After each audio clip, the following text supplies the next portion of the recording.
Bonjour les amis, les événements marquants du jour du Seigneur, quand Jésus reviendra dans son règne à la fin des temps. Dans la Bible, nous avons principalement 3 jours.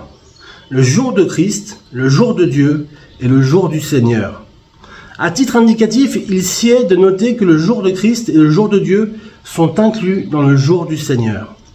Selon Apocalypse chapitre 1 verset 10, le jour du Seigneur désigne l'ensemble des événements à venir sur la terre et dans le ciel, depuis l'enlèvement de l'Église jusqu'au jugement dernier. Ce jour sera composé plus ou moins de 5 grands événements à connaître et à savoir. Le premier d'entre eux, c'est l'enlèvement de l'Église. L'enlèvement de l'Église est le temps au cours duquel Jésus-Christ viendra prendre son Église, qui est encore sa fiancée. Elle deviendra alors son épouse. Donc on dira, et l'Esprit et l'épouse disent viens. Donc l'épouse de Jésus, c'est l'Église. Cette Église n'a ni de dénomination ni de localité. Elle est universelle et invisible. Personne ne connaît le jour où l'enlèvement de l'Église aura lieu. Pourtant, comme personne ne connaît le jour de sa mort, Christ a lui-même dit en Matthieu chapitre 24 verset 36, « Pour ce qui est du jour et de l'heure, personne ne le sait, ni les anges des cieux, ni le Fils, donc Jésus-Christ, mais seul le Père. » Seul le Père sait quand Jésus reviendra dans son règne. Amen. Il est évident que nous ne connaissons ni le jour ni l'heure, mais la parole de Dieu met à notre disposition des signes précurseurs dans Matthieu chapitre 24. De ce fait, 3 signes avant-coureurs et majeurs annoncent déjà cet avènement. L'apostasie, la reconstruction du 3e temple de Jérusalem et le retour des Juifs dans leur patrie, Israël. L'ignorance de ce jour est pour notre avantage. Elle nous permet de nous préparer nuit et jour dans la présence de Dieu, afin d'être prêts pour ce départ soudain, discret et sélectif. Comment va donc-il se passer les choses? Comment vont se dérouler les choses? 1 Thessaloniciens chapitre 4 verset 15 à 16 répond à cette question. Il y aura un signal au son de la trompette d'un archange qui ne sera écouté que par les concernés, les chrétiens de l'Église, corps de Christ. Amen. Les décédés ressusciteront en premier lieu. Ce sera la première résurrection. Les vivants seront transformés et porteront des corps de gloire de Christ ensemble seront enlevés. Nous devons savoir que l'Église a un commencement et une fin. Son enlèvement est un signal final de distinction entre les vrais serviteurs et les faux serviteurs, entre les vrais prophètes et les faux prophètes, etc. La période des tribulations, deuxièmement, après le départ de l'Église véritable, Église mystique de Jésus-Christ, pour la fête des noces de l'agneau au ciel, amen, aux cieux. Le monde connaîtra une période de tribulation qui sera subdivisée en 2 parties et qui durera 7 ans. En effet, 2 personnages importants marqueront cette période, l'Antéchrist et le faux prophète, tels qu'ils sont implicitement indiqués dans le livre de l'Apocalypse au chapitre 13. Le premier sortira du monde politique, le second du monde religieux. L'un aura comme champ d'application la politique et l'autre la religion. Les 2 travailleront conjointement pour la gloire de Satan, de Satanas et ses armées. Dans la première période, 3 ans et demi, l'Antéchrist gagnera la sympathie et la confiance du monde entier. Il sera une bonne personne avec une douceur exceptionnelle. Il fera aussi des miracles et des prodiges. Il gagnera beaucoup de gens au point où le monde commencera à l'adorer. Amen. L'Antéchrist signera avec Israël un accord, un traité de paix de 7 ans. Au milieu de ces 7 années, l'Antéchrist violera l'alliance conclue avec Israël, en instituant le culte de sa personne et en interdisant même les sacrifices et les offrandes dans le temple. Là, la prophétie de Paul en 2 Thessaloniciens chapitre 2 versets 2 à 4, Louis II s'accomplira. L'adversaire qui s'élève au-dessus de tout, ce qu'on appelle Dieu ou de ce qu'on adore, jusqu'à s'asseoir dans le temple de Dieu, se proclamant lui-même Dieu. Amen. Cette violation du traité de paix ouvre la seconde partie de cette période qu'on appelle la grande tribulation.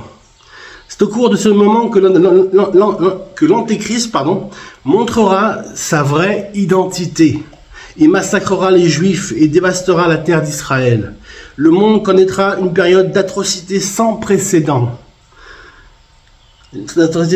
Seuls ceux qui accepteront la marque de la bête 666 auront la vie sauve.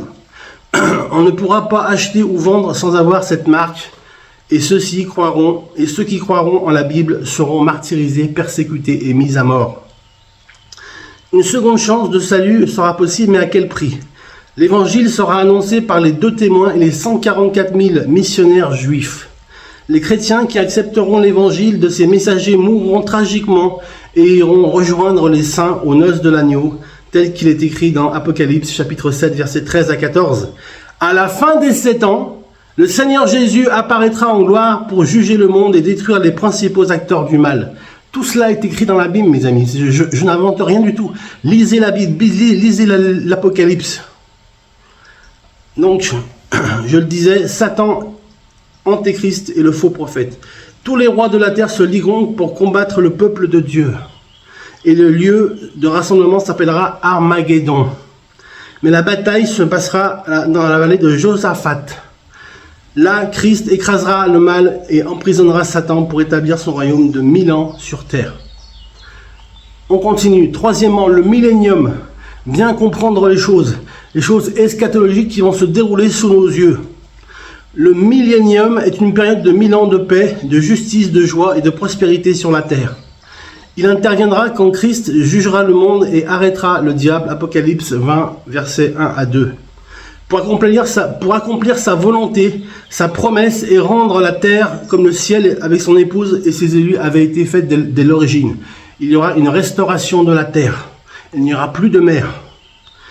On y trouvera les croyants au corps céleste, avec un corps céleste, nés de nouveau de l'âge de la grâce, les croyants au corps terrestre ayant survécu aux 7 années de tribulation et Israël converti et donc qui a reconnu Jésus comme le Sauveur et le Messie. Le millénium sera similaire à la vie édénique avant la chute de l'homme. Il n'y aura pas de souffrance ni de férocité entre les animaux. Amen.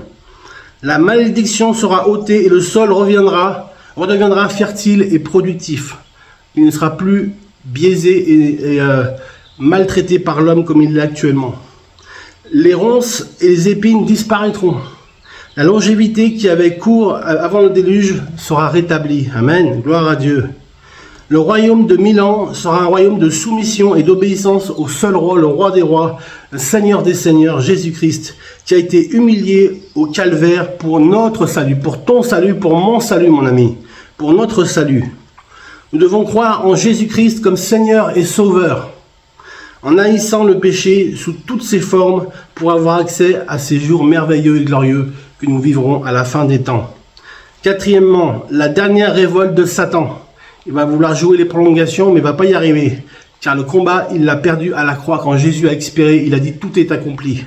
Il sait très bien que ses heures sont comptées, Satanas et ses armées.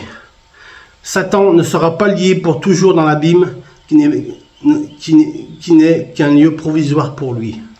À la fin des 1000 ans, Satan sera libéré pour faire sa dernière rébellion, bataille de Gog et Magog. Mais la question reste à savoir avec qui fera-t-il cette révolte? Car tous les pécheurs seront effacés et morts. Le livre de l'Apocalypse le dit au chapitre 20, au verset 8. Il nous dit que quand il sera sorti, il séduira des nations afin de les rassembler pour la guerre. Satan séduira les croyants au corps naturel, les rescapés de la grande tribulation. Puisque ces hommes repeupleront la terre pendant cette période de 1000 ans, la majorité aura le choix de suivre Satan dans sa dernière révolte. Tout cela est bien sûr planifié par Dieu afin de mettre à nu le mal qui se cachait et ainsi avoir un peuple véritablement éprouvé et donc glorifié par la gloire de Dieu. Amen. Ce sera la dernière tentative de rébellion de Satan. Un feu descendra du ciel pour dévorer Gog et Magog. Satan lui sera jeté dans le feu éternel de la géhenne qui est l'enfer. Amen. Cinquièmement, le jugement dernier. On y arrive. Qu'est-ce qui va se passer? Il y a sûrement eu des films sur le jugement dernier, mais qu'est-ce que vraiment le jugement dernier aux yeux par rapport à la Bible? Après la dernière révolte de Satan, viendra la seconde résurrection de ceux qui étaient morts en Christ avant l'enlèvement de l'Église. La première résurrection ne concernait que les justes. La seconde concernera les méchants. Ils seront ressuscités pour être jugés et jetés dans les temps de feu qui est l'enfer. Ils y trouveront Satan, l'antéchrist et le faux prophète qui les ont précédés. Ensuite descendra la nouvelle Jérusalem. La nouvelle Jérusalem descendra sur la terre, sur la ville sainte de Jérusalem, où l'épouse passera l'éternité avec Jésus-Christ, selon Apocalypse chapitre 21, verset 9. En gros, le jour du Seigneur n'est pas une mythologie, c'est une réalité confirmée et prouvée par la parole de Dieu qui ne se trompe jamais, et par des signes, des événements que nous suivons aujourd'hui à travers le monde. Dans le monde entier, le Saint-Esprit agit. Les écluses des cieux sont encore ouvertes, alors profitez-en. Le salut est encore possible. Seul Jésus donne le salut. Seul Jésus sauve. Amen. En tant qu'enfants de Dieu, nous sommes appelés à bien connaître ces choses afin d'affermir notre assurance du salut et notre foi en Christ. Nous devons nous préparer en conséquence car il est écrit dans l'Apocalypse chapitre 22, verset 14. « Heureux ceux qui lavent leurs robes afin d'avoir droit à l'arbre de vie et d'entrer par les portes dans la ville de la nouvelle Jérusalem. » Que Dieu te bénisse abondamment, mon ami. Il n'y a qu'un seul chemin pour aller aux cieux, c'est Jésus. Jésus t'aime, Jésus sauve, Jésus veut ton cœur, veut que tu lui donnes ton cœur. Alors, ne résiste pas à son appel. Je vais faire silence pendant 10 secondes. Laissez le Saint-Esprit agir.